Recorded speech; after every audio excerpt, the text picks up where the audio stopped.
हमारे चैनल को अवश्य सब्सक्राइब करें और नए अपडेट्स सबसे पहले पाने के लिए इस बेल बटन को दबाना न भूलें। जय श्री राधे। आइए आज हम विचार करते हैं चतुर और कुटिल में अंतर क्या है। स्मरण रहे, हमें चतुर हमेशा बनना चाहिए, परंतु चतुर बनते बनते कुटिल ना बने।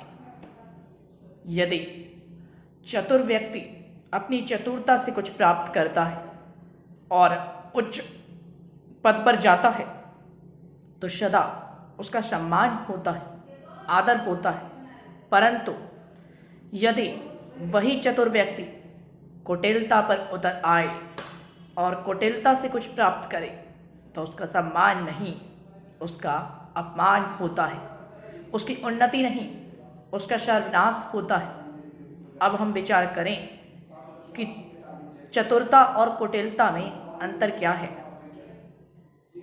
यदि हमारा लक्ष्य उत्तम है, हमारा उद्देश्य शुभ है, उसमें समाज का हित है और उस लक्ष्य को प्राप्त करने के लिए यदि हमें कुछ अन्य मार्गों का भी चयन करना पड़ा, यदि धर्म पर चलते हुए समाज में धर्म की स्थापना के लिए हमें धर्मेतर का भी रास्ता चुनना पड़ा और साम दाम दंड भेद किसी प्रकार की नीति को पालते हुए उस धर्म की स्थापना में अपना सहयोग देना पड़ा, तो इस कार्य को चतुरता कहते हैं। और ऐसी चतुरता सदा आदरणीय होती है।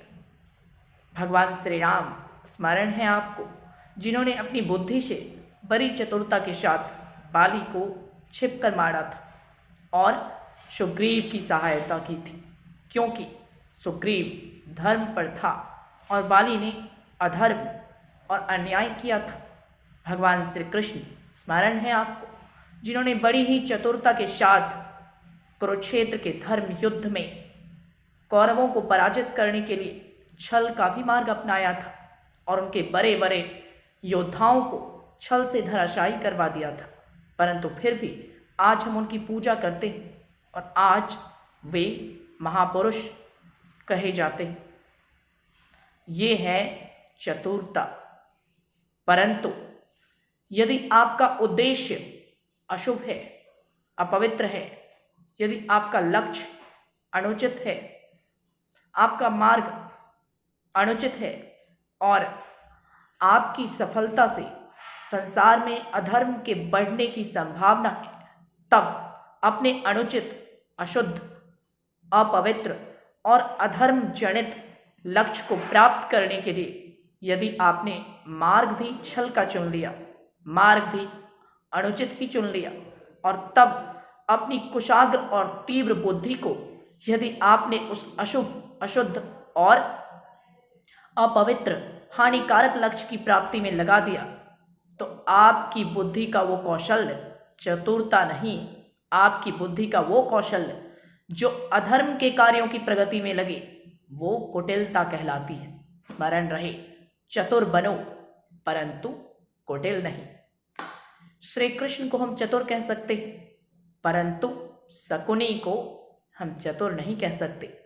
शकुनी स्मरण है आपको, कौरवों के मामाश्री, जिन्होंने अपनी तीक्ष्ण, कुशाग्र और महान बुद्धि का प्रयोग अधर्म को विजय दिलाने में किया, जिनका बुद्धि चातुर्य तो प्रशंसनीय था, परंतु जिनका उद्देश्य ही अनुचित था, इसलिए उसे चतुर नहीं, उसे कुटिल कहा जाता है। स्मरण रहे, चतुर का सम्मान होता है और कुटिल का अपमान। श्री कृष्ण की तरह चतुर अवश्य बनो, परंतु शकुनी की तरह कुटिल मत बनो। यही अंतर है चतुर और कुटिल में। इसलिए हम चतुर अवश्य बने, परंतु कभी कुटिल बनने की चेष्टा ना करें, अन्यथा शकुनी की ही भांति हमारा स्वयं का सर्वनाश हो जाएगा और हमारे आसपास के सहयोगी और सगे संबंधी भी हमारी कुटिलता के कारण अकाल ही काल के ग्रास हो जाएंगे। राधे राधे।